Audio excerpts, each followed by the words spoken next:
What's going on? This is Riffy. I'm going to give you a quick reinforcement lecture over equilibrium and balance to reinforce the lab we did in class and to kind of clarify some of the things that we discussed and some of the activities that we did.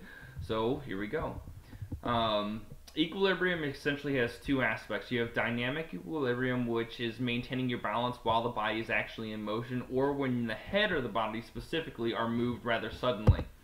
And then there's static equilibrium. This is maintaining your balance, your posture and stability while you are actually motionless. The body is motionless as a whole, or your skeletal muscles aren't moving you. Dynamic equilibrium typically has to do with when you are moving as a whole. Equilibrium and balance are maintained by essentially two structures within the ear. You have the semicircular canals and what's called the vestibule of the bony labyrinth. But there are other senses that are incorporated into balance and equilibrium, which I tried to reinforce to you with the whole point of standing on foot within one square tile on the floor and maintaining your balance with your eyes open, maintaining your balance with your eyes closed, maintaining your balance with your ears plugged, maintaining your balance with your eyes closed, your ears plugged, and all of the above, and kind of incorporating when you remove or add any of those things what happens to your actual balance and equilibrium. So on top of that, and if you remember from the nervous system earlier last unit, you remember that there's a subconscious control of your balance that's maintained by the cerebellum, and you have to think that this is where cerebellar ataxia comes into play. We had the guy that had to touch his nose, and he could do it with one hand, but with the other one he couldn't bring his finger. He had to actually touch his nose with any kind of coordination because he had cerebellar ataxia on one side of his cerebellum. So there are multiple things that go into this, but a large portion of your balance and equilibrium is controlled by the inner ear. So if we look at this picture really quickly, you will notice that I have again a picture of the inner ear. If you want to go over the structures of the inner ear, I suggest you view the lecture that I posted about all the different structures involved in hearing. But again, these structures here are the main ones we're going to be concerned with right in here in terms of balance and equilibrium. Remember I said there's two of them for the dynamic and the static equilibrium. The dynamic is controlled by the semicircular ducts. You see here's 1, 2, 3, and the vestibule, which is just inferior of the semicircular canals right in this area here. So the semicircular ducts, which there's 3 total, monitor dynamic equilibrium and provide information pertaining to the rotational movements of the head. Quick YouTube video real quick over what the semicircular ducts actually do for you. What's the fee for booking this tropical resort? Really? In this Tokyo?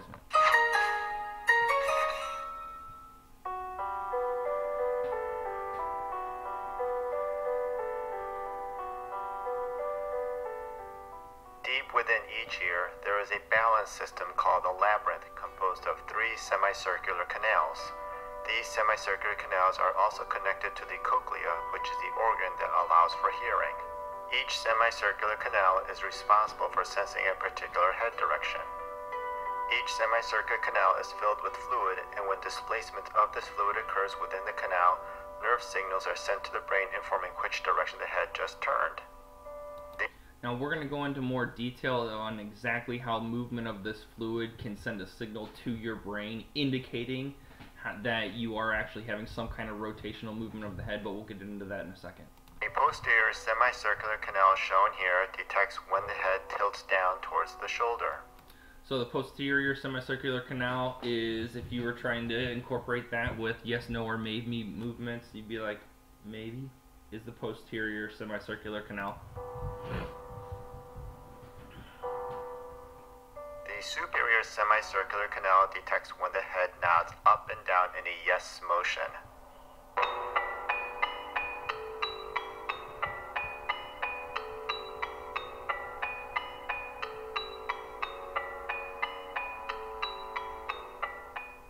The lateral semicircular canal detects when the head shakes side to side in a no motion.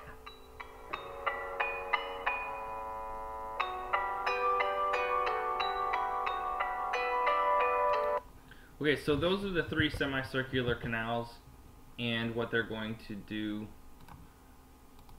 for the body in terms of rotational movements. Now, in class when we did a lecture, I tried to bring this point across to you guys more so when I had a volunteer and I sat them in the chair, in the spinning office chair, and I spun them in different ways. If you remember correctly, I tried to stimulate the different semicircular canals or semicircular ducts by having the person first sit straight up and down, holding onto the bottom of the chair and maintaining a constant straight head movement.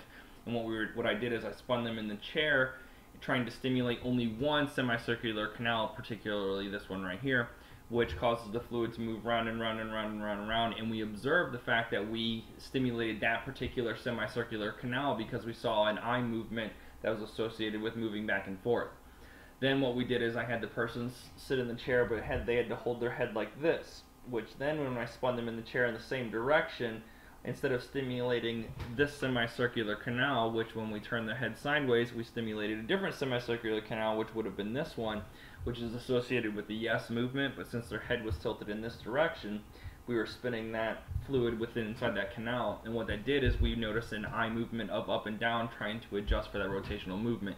Another quick just video of those various movements that you can see in sports, or just one sport, figure skating.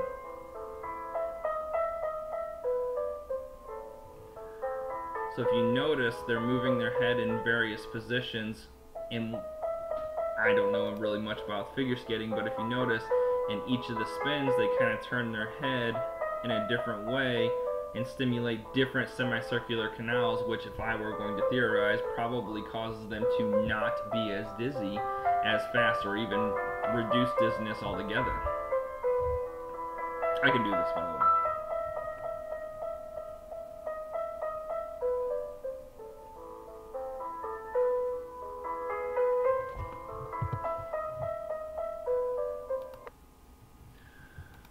So let's go through the actual semicircular ducts really quickly so we can talk about the dynamic equilibrium and motion. So there's three ducts, the lateral, posterior, and anterior, or you have the superior. What they do is they provide information about the rotational movements of the head, and each semicircular duct contains a swollen region which is called an ampulla, which in that ampulla are where the actual sensory receptors that perceive the movement of the fluid within that semicircular canal and then relay a signal to the brain. Inside that ampulla are what are called hair cells, and they are attached to the wall of the ampulla. Each semicircular canal responds to one of three possible rotational movements. So let's take a look at this right here, and it's one particular semicircular canal. Inside the semicircular canal or semicircular duct is a fluid called endolymph. And then in the swollen region, which is called the ampulla, what you get is you get a couple different structures. You have the cupula, you have the hair cells, you have the cristae, and you have the vestibular nerve. The nerve actually connects to the vestibulocochlear nerve, which then goes to your brain. But if we magnify, I guess you could say, the ampular region, you will notice that it kind of blocks or creates a swinging door inside the ampulla. It creates a swinging door, so when the fluid moves in either direction, that fluid pushes on the door in one direction or the other, which when it bends or moves, it stimulates the hair cells, the stereocilia of the hair cells, which are right here, which then generate action potentials which travel down that nerve. You can see that in this particular picture here, which we're showing another figure skater spinning in one direction. If this is the ampulla here and the fluid surrounds the cupula of the ampulla, whenever the person moves or the head moves, the fluid pushes against that cupula, which moves the actual stereocilia of the hair cells. In this particular picture, they call them hair bundles, but they're called stereocilia, which change the membrane potential of the hair cells, which generate action potentials which travel down the neurons, signaling to the brain that, hey, we're moving in this particular direction, let's do something about it. Okay. The other portion of balance and equilibrium is maintained by the vestibule. This is the one that's associated with gravity and linear acceleration when the body itself isn't moving but experiences changes in gravity or changes in linear motion. If you're traveling at a constant speed, but then you accelerate or decelerate. This is where the vestibule comes into play into monitoring the body's position in terms of changes in that gravitational pull. There are two structures of the bony labyrinth that actually maintain balance and equilibrium as its associated gravity and linear acceleration. You have the utricle and you have the saccule. Again, you have hair cells, but they're clustered in what are called the maculae, which then those maculae lie within this thick gelatinous mass, and then underneath are the hair cells, but then on top of that gelatinous mass are actually densely packed crystals called otoliths. If you look in this particular picture here, you have your semicircular canals, which are associated with rotational movements of the head or that dynamic equilibrium, but right in here would be the vestibule. And what you get with the vestibule, you have the utricle and you have the saccule. Those are the two that are associated with the gravity and linear acceleration movement. What this is a picture of is in the utricle and the saccule, you have these structures here. Remember I said you had the otoliths, or the, I don't know what they're calling them here. But in this picture, these are the crystals that sit on top of the thick gelatinous material. Again, you have stereocilia, and these are the hair cells. So if you think about it in the exact same way as the ampulla, whenever you have a linear motion associated with gravity, the actual otoliths lag behind that motion because of their density.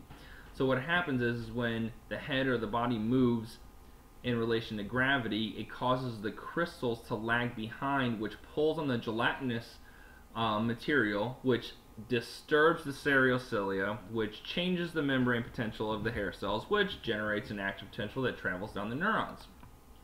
In this particular picture here, this is again associated with changes in gravity, and you'll see the otoliths on top of the gelatinous material. And when those otoliths lag behind in terms of motion, it disturbs the gelatinous material, which moves the stereocilia, generating an action potential in the hair cells and sent down the neurons to the brain. That is a very basic explanation of balance and equilibrium. If you have any questions, as always, send me an email, ask me in class, and there are some YouTube videos here at the end that you can watch to reinforce anything that I'm talking about. If you have any questions, let me know.